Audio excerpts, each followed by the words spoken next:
Hello, Internet. My name is Trevor Starkey. I am here to talk about video games, specifically the five most anticipated games for 2015 in my mind as of right now, February 4th, 2015. So, without further ado, number 5. Tie between The Order 1886 and The Witcher 3 Wild Hunt, and I clearly ran out of room and did not plan well. Tie between these two, which came out of nowhere for me, really. About a month ago, neither of them were really on my radar. I knew both of them, but I've never played any of the Witcher games, so I didn't really feel like jumping in on Witcher 3 and The Order 1886 for whatever reason. It had the preview content and everything I'd seen up until recently just hadn't spoken to me. But in the last couple weeks, I've seen a lot of stuff that has sparked my interest on these games. So, The Witcher 3, one of my game of the year last year was Dragon Age Inquisition, and I think The Witcher 3, it looks like can definitely help scratch that itch when it comes out in a couple months. So I'm looking very, very forward to that. It seems like it's got a deep story, great cult following from everything I've heard and read on the internet. So, and then Order 1886.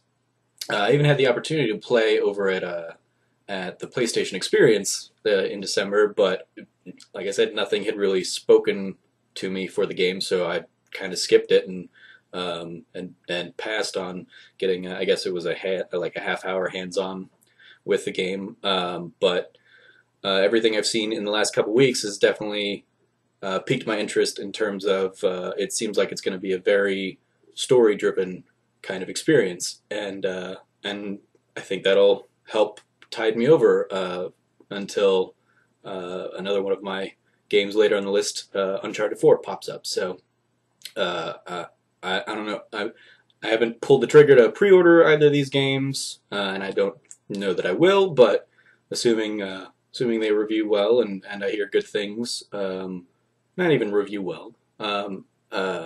But if I hear enough good things about them, I'll be sure to check them out. So, with that, on to number 4. Borderlands: The Handsome Collection. I came late to the game on the Borderlands games. I didn't play the original one until probably a year after Borderlands 2 was out, but once I finally decided to pick it up, I grabbed it on Steam for super cheap, played through it, loved it, immediately picked up Borderlands 2 on Steam, played through that, then realized that I am much more at home on my console systems, especially because I don't have the best of PC equipment, so I picked up the games on my PS3 as well, and loved them, had a great time. Definitely scratches my first-person looter itch, so I'm eager to get back into those games. I picked up Borderlands pre-sequel, but it came out at just the end of the year with so many other things going on that I just haven't gotten around to playing it really. So picking up this next-gen, current-gen version on PS4 definitely appeals to me, and I'm one of those guys that I would gladly pay more for games that I really like. I think we're incredibly fortunate that games are the cheapest they've ever been when taking into account inflation and all that stuff. So the Borderlands game, Borderlands 2, and admittedly after getting all the DLC stuff and buying the game a couple times, I did pay more than the normal $60 for the game, but the guys at Gearbox have done a great job with it.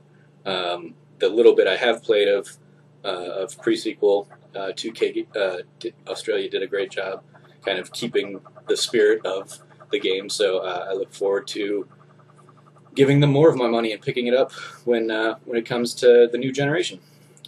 So that's Borderlands Handsome Collection, my number 4 most anticipated game.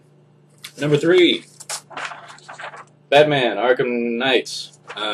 Love the Rocksteady games. I enjoyed Batman Arkham Origins. It was fine, but it definitely didn't have the tightness of Asylum and City. So I am super excited to see what Rocksteady does with their final entry in their self-proclaimed Batman Arkham trilogy. I'm super excited to see kind of how they continue to tell the story and see what Bruce has been dealing with and Batman, and how the fallout of the events of Arkham City, how that has taken a toll on Batman, the city. Plus, you get the freaking Batmobile, so that's going to be super awesome. I can't wait. Number 2.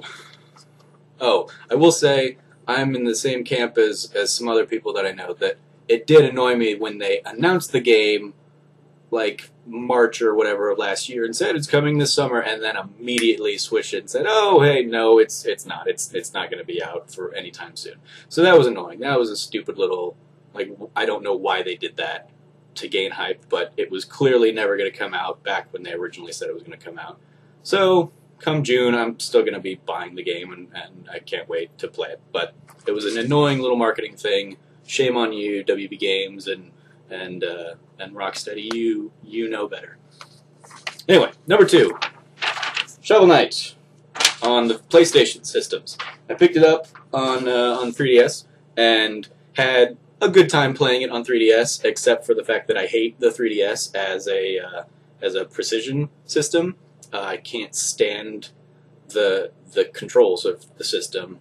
It always gets really warm, and my hands get super sweaty, and I hate my hands slipping off that stupid little thumbstick thing.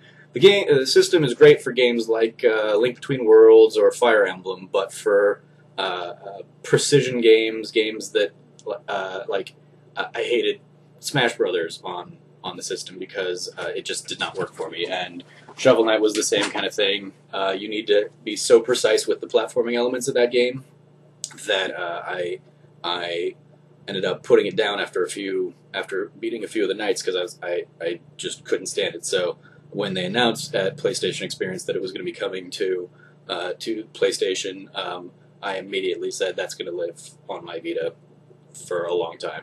I can't wait till it comes. Kudos to PlayStation reaching out to Yacht Club Games. The game, from what I have played, is phenomenal. I love how they did such a wonderful job of incorporating so many elements of so many iconic Nintendo games from the original era. That's what I grew up with.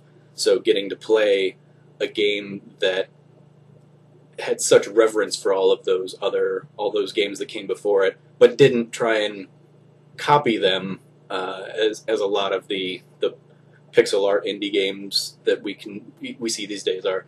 They did a great job of taking the best of the best and making their own thing with it. So I can't wait to see what Yacht Club Games does next. I'm so glad I'm so glad that it did so well for them and that they're able to take it and expand it. So yeah, I'm gladly gonna throw down some more money for them too, because it's a great game and I can't wait to have it on my PlayStation.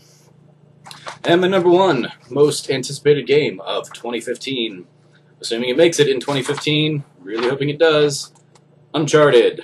It's my crappy little drawing of Nathan Drake.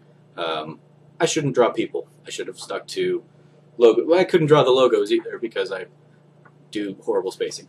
Anyway, super low-key. I should also learn graphics or something. Uncharted 4, everything that Naughty Dog does is amazing to me. I can't think of a better game company these days. Last of Us was amazing. Uncharted, the first Uncharted was great. Uncharted 2 built upon that. Uncharted 3 built upon that. Great set pieces in those games. The 15-20 minute demo that they played at PSX was amazing. I got to sit front row for that conference, and it was the keynote speech and that whole. It was, I think, my favorite moment of that demo was I saw Bruce, what's he doing on it? Director, I think, creative director, Bruce Straley, hands-on. Like him and Druckmann are amazing and have done great things with Naughty Dog. But I saw him going over and playing on the side, but I apparently was one of the few that did. So when he fell through the game and realized that watching everybody else around me realize that, oh, this isn't like a canned thing, this is somebody's actually up there playing it, was a lot of fun. And it was just so great to be in that room with all those people. And yeah, that was easily my favorite moment of what we saw. I mean, everything else about it excites me and gives me such great hope for that game. That's put it, at the top of my most anticipated list. But that little human behind the curtain element of that presentation just made it that much more special for me. So Uncharted 4, I can't wait to see what they do with the story, with the characters, and just the action of it. They take all the best parts of like the Indiana Jones type of storytelling and they knock it out of the park every time. So thank you, Naughty Dog, and all the other developers who I'm super looking forward to see. I think 2015 is going to be another great year of gaming. So until next time, I'm Trevor Starkey. If you want to read anything that I write, you can find me at blogspot.trevortrove, as in treasure trove, but Trevor, Trevor, trove.com, blogspot.trevortrove.com. Or you can find me on Twitter at Snarky Starkey. So until next time, keep gaming, be good to people.